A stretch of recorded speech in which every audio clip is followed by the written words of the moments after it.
So there's a cool thing that happens when waves collide, beyond just interference. We looked at interference. If you just take two waves and they're traveling in the same direction, you combine them, what do you get?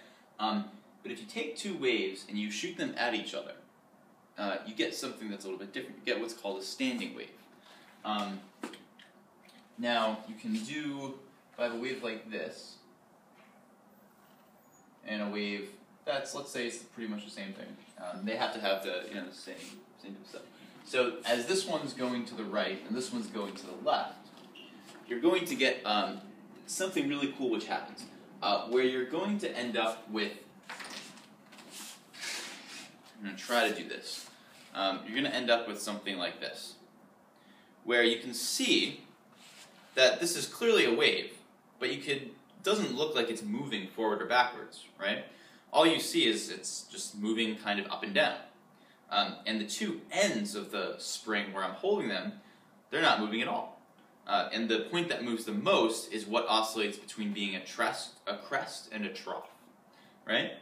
So this is a standing wave. It's a wave that doesn't look like it's moving forward or back. And this is caused by the interference of one wave moving that way, to the left, or to your right, and one wave moving the opposite direction. And there's some good simulations that you can look at to see this. What's going to happen though is at first your crest will add, and you're going to have a big crest, right? But now these waves are moving past each other, right? So let's actually look at these ones. So this one's moving this way, this one's moving this way. So if we wait a moment, we're going to end up looking more like this one's moving to the left, so maybe you'll get something kind of like this, right? So now these still kind of add, but not as largely as it did. And as this goes down, eventually they're going to line up with their troughs again. Then you're going to get a big trough. And this is going to oscillate back and forth between being a big crest and a big trough. And standing waves are always symmetric or anti-symmetric. And what I mean by that is we can draw the different types of standing waves that you can produce. So you have to have two closed ends like this, and with my hands and I was shaking up and down, right? So we saw that it oscillated between this and this. Okay? Where its equilibrium position was here. Alright? Now, if I shook that a little bit harder, a little bit faster, if I increase the frequency, then I'm going to end up getting this.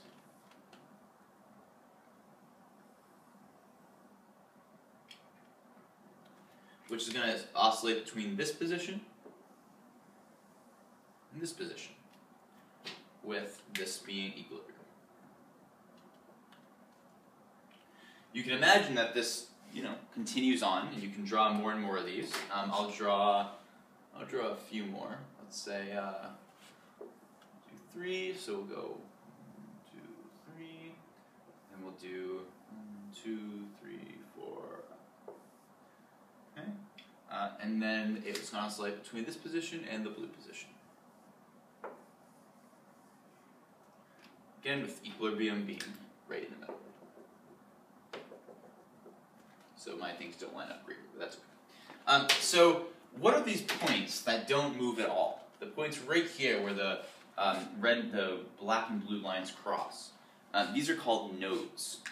And in this is called a harmonic, this first harmonic, there are two nodes. Okay? So nodes, there are two.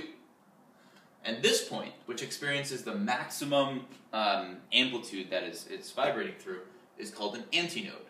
So there's one antinode. For this one, the number of nodes is 3. The number of antinodes is 2. Here, the number of nodes is 1, 2, 3, 4. The number of antinodes is 1, 2, 3. And finally, we have the number of nodes is 1, 2, 3, 4, 5. And the number of antinodes is 1, 2, 3, 4. So you're always going to end up, if you have n nodes, you're always going to have n minus 1 antinodes. Okay? And that's what happens when two waves are going towards each other. You get these standing waves, and That's another cool result of interference.